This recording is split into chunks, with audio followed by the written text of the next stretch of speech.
Assalamualaikum warahmatullahi wabarakatuh.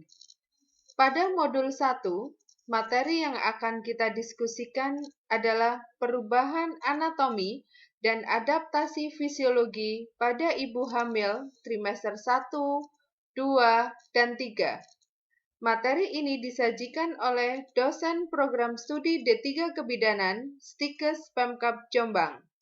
Kolifa, Sarjana Sains Terapan Magister Kesehatan, Niken Grah Prihartanti, Sarjana Sains Terapan Magister Kesehatan, Mudawaroh, Sarjana Sains Terapan Magister Kesehatan. Perubahan fisiologi kehamilan. Yang pertama bersifat lokal atau anatomis, di mana terbatas pada organ reproduksi yang meliputi uterus, ovarium, vagina, dan payudara. Yang kedua, perubahan bersifat sistemik, di mana perubahan ini mempengaruhi seluruh sistem organ tubuh, meliputi sistem endokrin, sistem integumen, sistem pernafasan, sistem kardiovaskuler, sistem pencernaan, sistem perkemihan, sistem muskuloskeletal, sistem imunitas atau kekebalan tubuh, sistem persarafan, dan metabolisme. Perubahan anatomi dan fisiologi organ reproduksi. Yang pertama, kita akan bahas tentang aksi hipotalamus, pituitari, dan ovarium.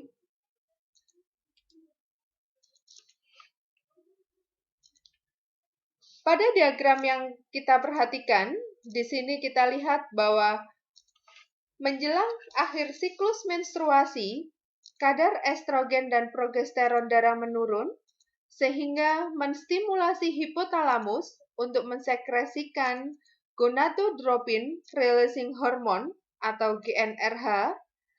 GnRH menstimulasi sekresi hipofise anterior, menghasilkan follicle stimulating hormone atau FSH. Pengeluaran FSH ini mempengaruhi folikel-folikel primer, terdiri dari 15-20 folikel primer, menjadi folikel de Graaff, di mana terjadi pematangan 1 atau 2 folikel de Graaff yang membuat hormon estrogen.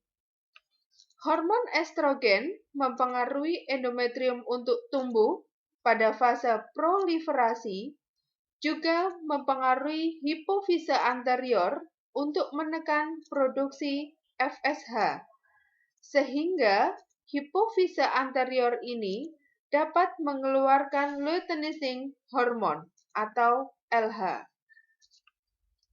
FSH mempengaruhi folikel de Graaff menjadi matang, mendekati permukaan ovarium, kemudian terjadilah ovulasi, di mana pada saat ovulasi ini kadang terdapat sedikit perdarahan sehingga disebut dengan corpus rubrum yang kemudian menjadi corpus luteum.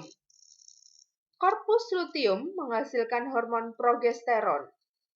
Progesteron mempengaruhi endometrium yang telah berproliferasi menjadi tumbuh dan sangat berkelok-kelok pada fase sekresi. Bila tidak ada pembuahan, terjadi positif feedback, maka korpus luteum berdegenerasi dan ini mengakibatkan kadar estrogen dan progesteron menurun yang menimbulkan efek perubahan pada endometrium dan terjadilah proses menstruasi. Apabila terjadi negatif feedback, terjadi proses pembuahan, di mana korpus luteum akan terus memproduksi progesteron sampai dengan minggu ke-14 untuk terus mempertahankan posisi uterus.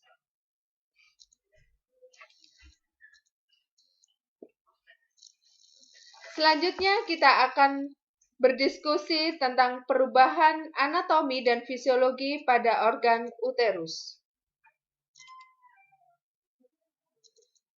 Uterus pada trimester pertama akan bertambah besar yang semula beratnya 30 gram menjadi 1000 gram, dengan ukuran panjang 32 cm, lebar 24 cm, dan ukuran muka belakang 22 cm. Dapat kita perhatikan pada gambar yang ada di samping bentuk uterus. Pembesaran pada uterus yang pertama diakibatkan oleh peningkatan vaskularisasi dan dilatasi pembuluh darah, kemudian hiperplasia atau produksi serabut otot dan jaringan fibroelastis baru, dan proses hipertrofi di mana pembesaran serabut otot dan jaringan fibroelastis yang sudah ada dan ditimbulkan karena perkembangan DESI 2. Pembesaran uterus pada minggu ke-7, ukuran uterus sebesar telur ayam negeri. Pada minggu ke-8, ukuran uterus sebesar telur bebek. Pada minggu ke-10, ukuran uterus sebesar buah jeruk. Pada minggu ke-12, ukuran uterus sebesar telur angsa. Di akhir bulan ketiga, pembesaran uterus terutama disebabkan oleh tekanan mekanis akibat pertumbuhan janin. Selain bertambah besar, uterus juga mengalami perubahan berat, bentuk, dan posisi. Dinding-dinding otot menguat dan menjadi lebih elastis. Pada saat konsepsi, uterus berbentuk seperti buah pir terbalik. Pelunakan ujung serviks pada serviks normal tidak dapat diobservasi pada awal minggu ke-6. Tanda kemungkinan kehamilan ini disebut dengan tanda Goodell. Pada akhir minggu ke-7 dan ke-8, terlihat pola pelunakan serviks di mana ismus melunak dan dapat ditekan, disebut dengan tanda Hegar. Pada gambar ini menunjukkan adanya tanda Hegar di mana ismus melunak.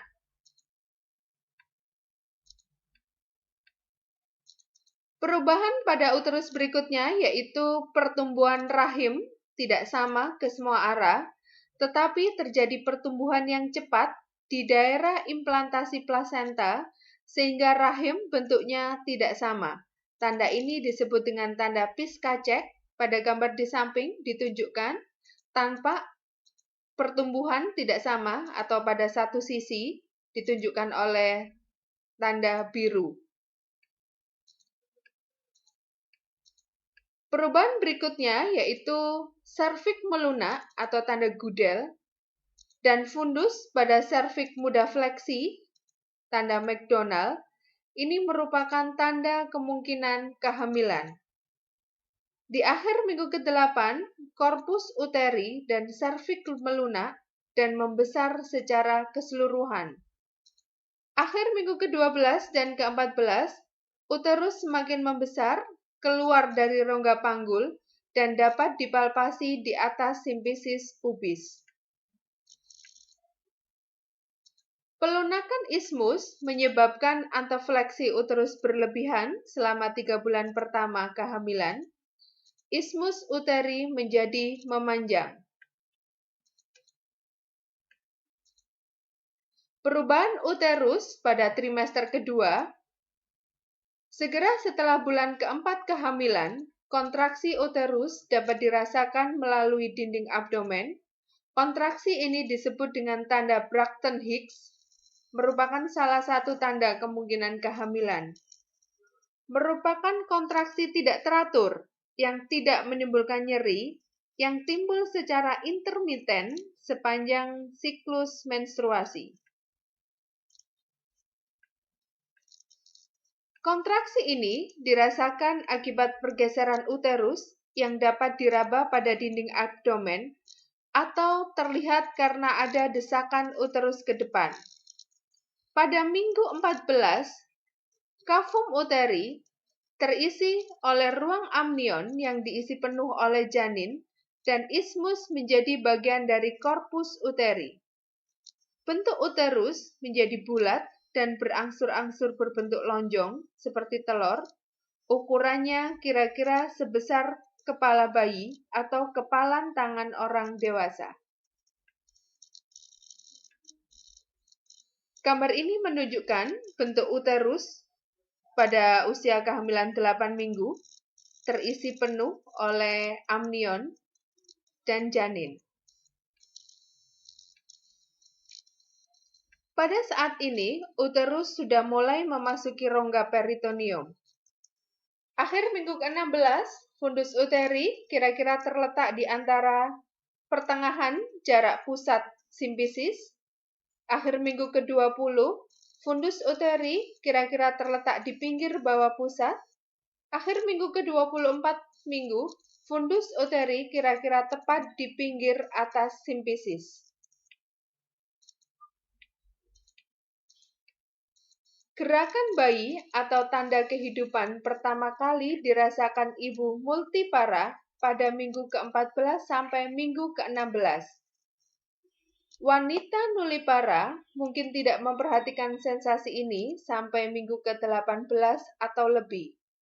Quickening merupakan tanda kemungkinan kehamilan. Seringkali dilukiskan sebagai suatu denyutan dan sulit dibedakan dari peristaltis.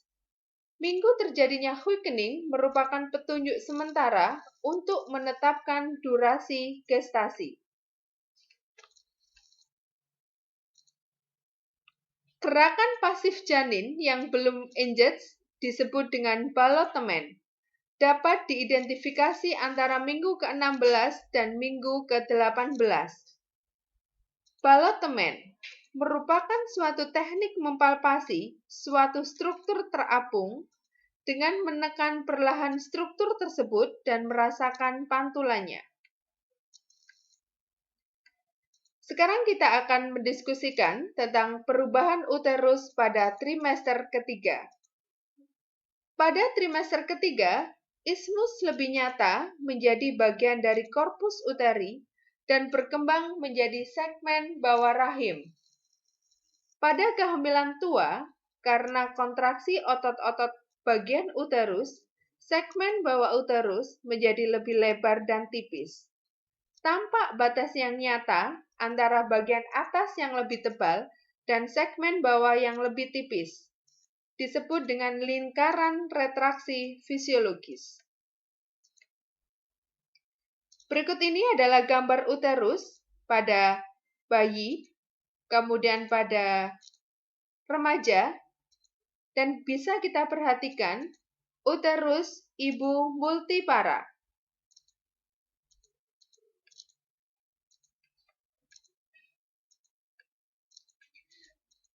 Pada minggu ke-28, fundus uteri terletak kira-kira 3 jari di atas pusat atau sepertiga jarak antara pusat ke processus kyphoideus, kira-kira 25 cm. Minggu ke-32, fundus uteri kira-kira terletak antara pertengahan jarak pusat dan processus kyphoideus, kira-kira 27 cm. Minggu ke-36, fundus uteri kira-kira 1 jari di bawah processus kyphoideus, kira-kira 30 cm, dan minggu ke-40, fundus uteri terletak kira-kira 3 jari di bawah processus kyphoideus.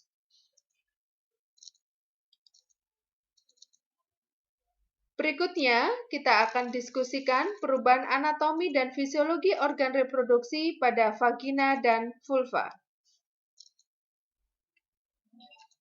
Pada vagina dan vulva, terjadi hipervaskularisasi sampai dengan minggu ke-8, di mana vagina dan porsio tampak lebih merah, agak kebiruan atau livid, merupakan tanda Kedwick. Kekenyalan bertambah sehingga menyebabkan daya regang bertambah.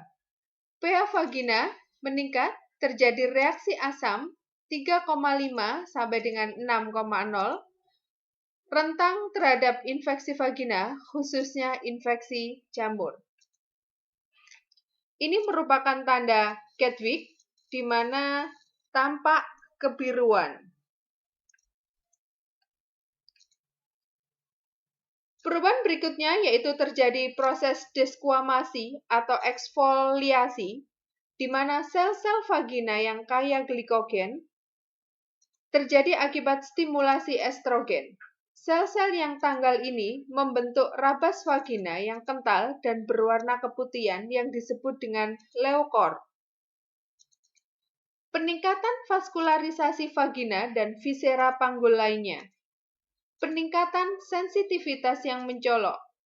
Peningkatan sensitivitas dapat meningkatkan libido seksual, khususnya selama trimester 2 kehamilan. Terjadi peningkatan kongesti, ditambah relaksasi dinding pembuluh darah, dan uterus yang berat dapat menyebabkan timbulnya odem dan varises pada vulva. Berikut ini adalah perubahan yang terjadi pada ovarium. Pada awal kehamilan, masih terdapat korpus luteum graviditas, di mana ovarium berdiameter 3 cm, mengecil setelah plasenta terbentuk pada usia kehamilan 12 minggu. Fungsi korpus luteum sebagai penghasil estrogen dan progesteron digantikan oleh plasenta pada usia kehamilan 14 minggu. Berikutnya, kita akan diskusikan perubahan anatomi dan fisiologi organ reproduksi pada payudara.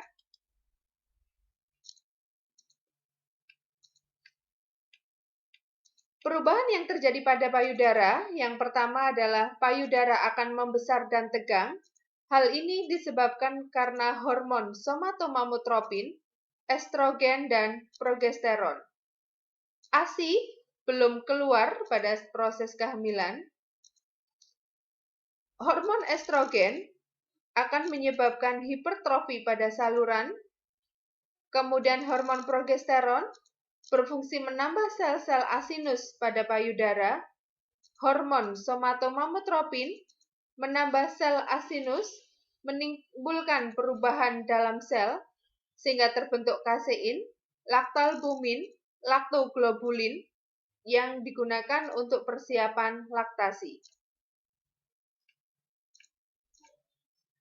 Terbentuk lemak di sekitar alveolus sehingga payudara menjadi lebih besar. Papila mammae akan membesar, lebih tegak, dan tampak lebih hitam. Glandula Montgomery tampak lebih jelas, menonjol di permukaan areola mammae.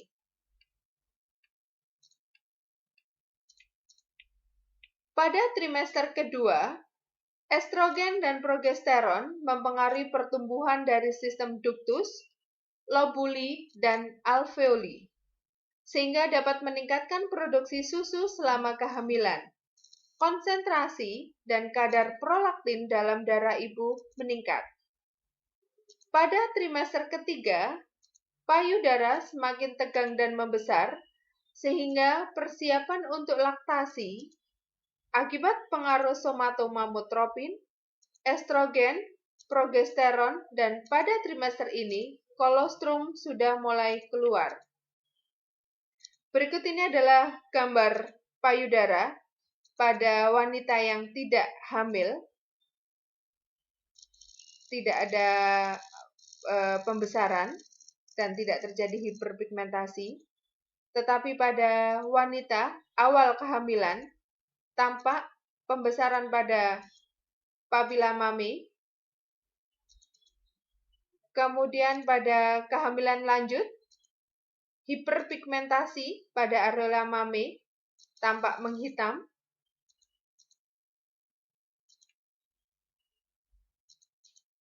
Ini menunjukkan terjadinya pembesaran pada kelenjar Montgomery terjadi pada wanita yang sedang hamil.